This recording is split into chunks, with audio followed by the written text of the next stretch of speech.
What's up, tribe? How you guys doing? Go ahead and hit that subscribe button, and I hope you like this video. This is going to be your review of Riches Season 1, Episode 2. So Nina rolls into her first day at work, child, after she done took over her daddy company, and ain't nobody there. It's just her and her brother, and then Maureen, the secretary, comes through. Now, Maureen came in there to pack up her stuff because, remember, her dad left Maureen $1 million. Well, $1 million pounds, which is $1 million, okay? Give or take a couple, hundred. And she says, listen, your dad was very generous to me. Maybe it's time for me to move on. And Nina was like, girl, I need you. Like, you knew my dad's company. You knew everything going on around here. And I need you. Now, honestly, that might be her first. Like, on one hand, I understand what she's saying. But on the other hand, child, that might have been your first mistake. Because I don't know about keeping all these people around. But I think Maureen means good. I think Maureen going to do some stuff that maybe is going to look a little fishy on the front end. But I think, I don't know. I could be wrong. But I think Maureen kind of know what's really going on. But we're going to get there, child. We're going to get there. From my understanding, there's a lot of twists and turns to this situation. So anyway. Now, the mama and Gus then went down to the best attorney they could find in London to try to see about getting this will overturned. Well, guess what? That lawyer said, look, I could take your money and I could drag this out. But at the end of the day, I'm just going ahead and be honest with y'all. Y'all can't win. Your husband made sure that he crossed all of his T's and dotted all of his I's. Like, he did everything. He did it on video. So there can be no question of his sound mind and body. He, basically, he did everything he was supposed to do. So the mama is like, listen, you ain't saying what I want to hear. So let me go find somebody that'll say what I want to hear. And the attorney tells Gus, listen, please let your mama know that I wouldn't lie to her. Like, nobody, like, this is airtight. Like, it's not going to get turned over. So Gus tried to talk to her and tell her, listen, we need to just go ahead and let this go. And she's like, what you mean, let it go?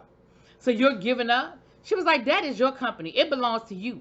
I need you to, I need you to buckle up. I need you to get it together. I need you to get your shit back about you, so you know that for who's in charge, so you can run this thing. So he goes back down there, now he all pumped up. His mother got him all pumped up, and he walks into a staff meeting at 11 o'clock. And of course, the staff is kind of side-eyeing her because they don't know her.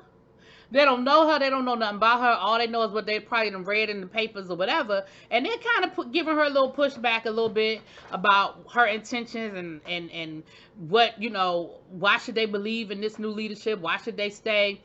And Gus sort of comes in like he's, Captain Save-A-Ho, and he's saving the day. And, he's sort of, challenging her a little bit. But she got all the right answers, right? She sort of almost makes him look a little stupid. Just a little bit. And the staff is kind of listening to her like, okay, she might know what she's doing. She might have some things going on here. Gus ain't feeling it. Gus is not feeling it at all. So, while this is going on, little Mr. Attorney, Mr. Andre, he is blowing up the mama's phone, right? Because she mad at him and he trying to get back in good.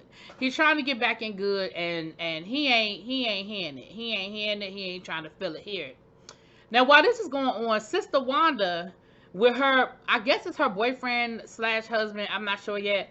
He's an actor, and her credit card get declined. So that tell me that you was living month to month off of daddy's money. Like, you don't, and which is weird because Gus is the one that looked like he's spending up all his money. Then again, Gus was working for the company, so I guess that makes a difference. But, your credit card got declined, so that make you feel some kind of way. Gus also got a letter from his complaint about that police officer that pulled him over the night that his dad died. And basically they sent him the police officer didn't do anything wrong. He was well within his rights, yada, yada, yada. Gus ain't feeling it. Gus then went and hired him a private detective and was like, I want to know everything about this cop. I want to know when he eat. I want to know when he shit. I want to know when he, who he see, when he see, how he see. I want to know how much money he got in his bank accounts. I want to know everything about him. Now, what he going to do with that information, I don't know. But that's what he want, okay? Now, in the meantime and in between time, Andre trying to get in good with Nina. He's trying to play like he there to help her, and he want to help her make this transition.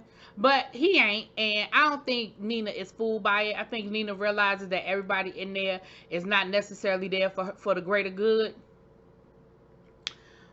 So our first crisis hits.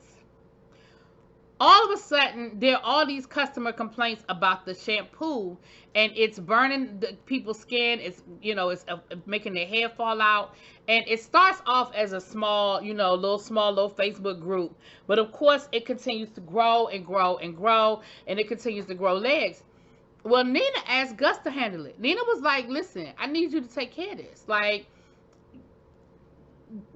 shut this group down, find out what's going on. Like, is it a real situation, or is it just some, disgruntled, like, find out what's really going on." And Gus was like, "I don't know who she thinks she's talking to. Like, I'm not her do boy. Like, I was the CEO of this company, and you don't just summon me in your office and ask me to take care of something. Like, that's not, like, we're not playing that kind of game."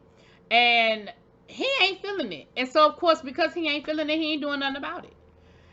He decides that he needs to be going out on job interviews.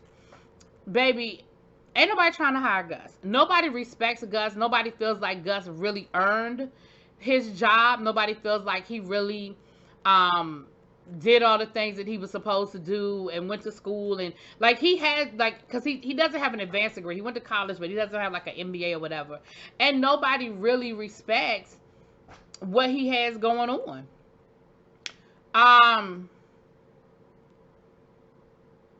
And they basically very nicely pat him on the head and tell him going back to his daddy's company and going back over there. And so that infuriates him even more.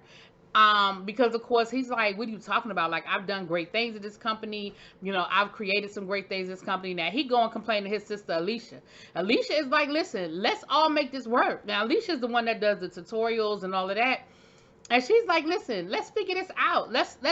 Let's work together here, okay? Like, let's make this let's all come together." And that ain't what Gus want to hear either, right? That is not what Gus wants to hear either. So then he goes to try to talk to the bartender. Remember, the bartender is the same lady when him and his friends was all partying at the club. And he goes to ask her out, and she was like, "Listen, management really don't want us dating the patrons." So, of course, he just feels like he just getting rejected all the way around. He just ain't having a good day. Now the mama decides she feel like she can slide up to Nina's brother and come at him with the, "Yes, honey, how you doing?" Because he gay, and she's trying to really be patronizing to him, and he sees her for what she's doing. Like, I mean, he tries to talk to her and everything, but he sees exactly what she's doing, and I don't know what made her think that was gonna work. And she was like, "I mean, we need to convince your sister that, y'all need to go home." And he was like, "Really? You need to talk to my sister about that, because at the end of the day, I'm not gonna take your, like, there's no way in this world that I'm siding with you over my sister." And so, that was short-lived. He was like, "Damn, just when I thought me and you were getting along." That was short-lived. Now, Andre.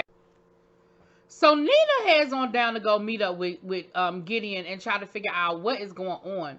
And she says, "Listen, I never knew my father, never had a relationship with my father. Why all of a sudden now?" And he said, "Look, I don't know. About 6 months ago, your dad said he wanted to change his will. He called me to do it." And she said, "Well, what was different? Like, what was in the original will?" And he was like, "Well, honestly, y'all weren't."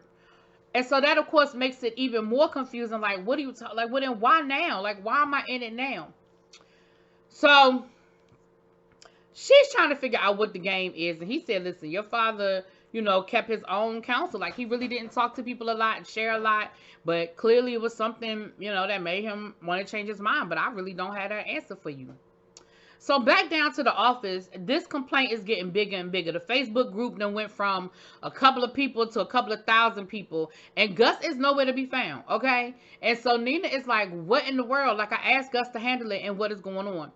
So Nina marches right on down to quality control, to the department that handles this product, and she ends up finding out that they basically violated rules and pushed through a product that didn't pass the test that it was supposed to pass, right? And she, the guy that's the head of the department didn't tell her, but one of the guys working under the department was like, no, like, the formula didn't work. And we had to fast track it and push it through and hurry up and get it out there, even though it didn't pass, you know, the guidelines that it was supposed to pass. So she was like, so basically, we were wrong. You know, like, basically, we did what we weren't supposed to do. We violated, you know, and so now I got to fix it. Now, Wanda is depressed, laid up in the bed because her credit card and got declined, and she ain't got no money. Alicia is still feeling like we need to figure out a way to work with them.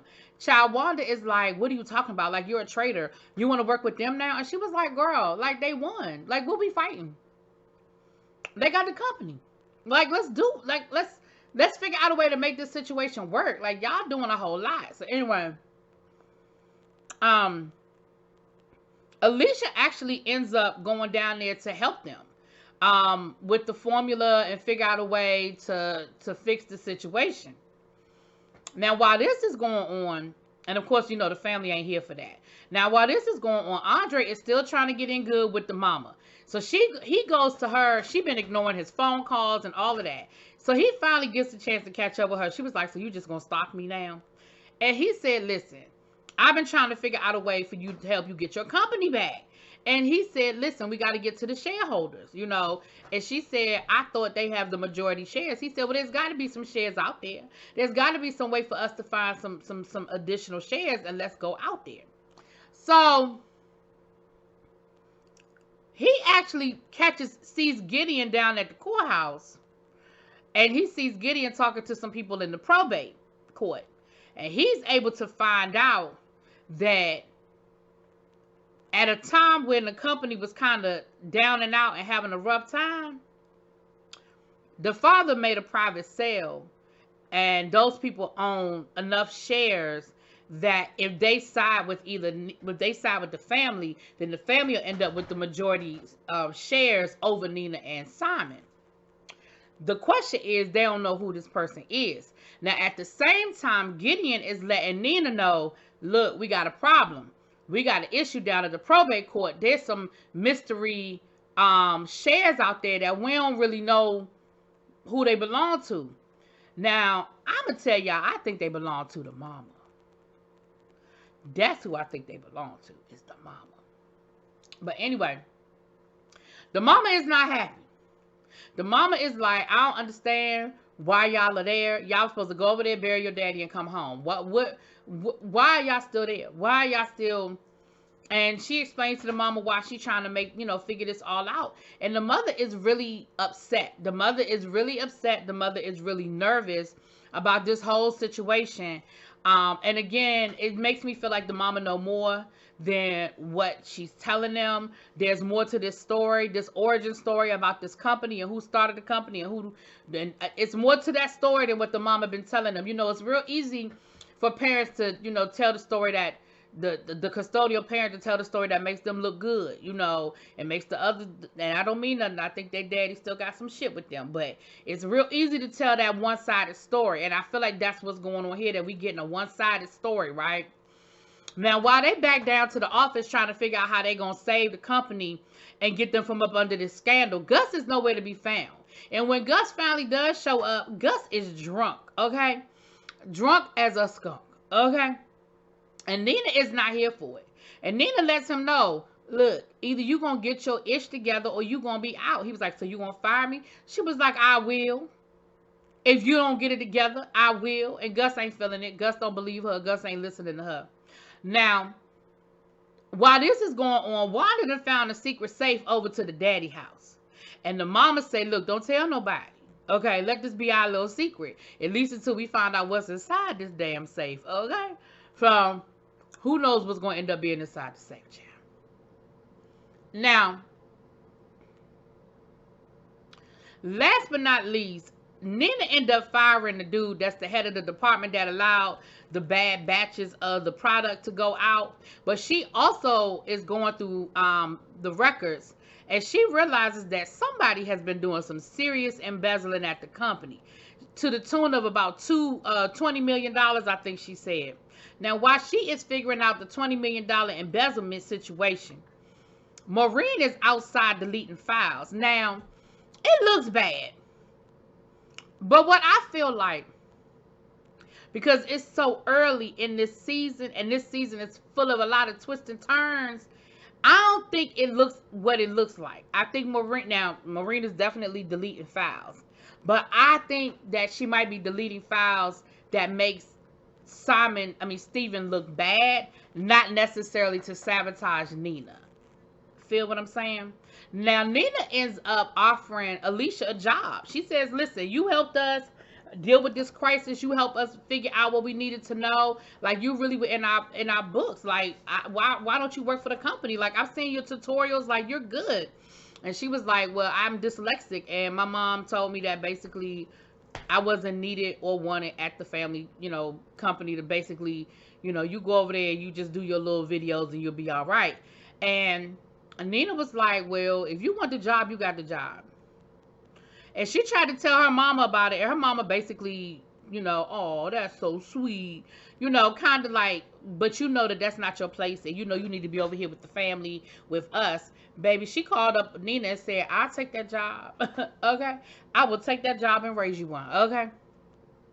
But that is pretty much the episode. Listen, we laid a lot of foundation in this episode because, baby, at this point, who is stealing the money? Who is sabotaging these products?